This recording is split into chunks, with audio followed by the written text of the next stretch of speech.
Are you heavenly minded? Ang greatest battle po ay nangyayari sa ating isipan. Kaya pag ang isipan ng tao ay bumigay, hindi po siya pwedeng dalhin sa taga-repair.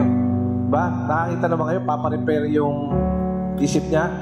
Kaya we should have this heavenly mentality, heavenly mindset.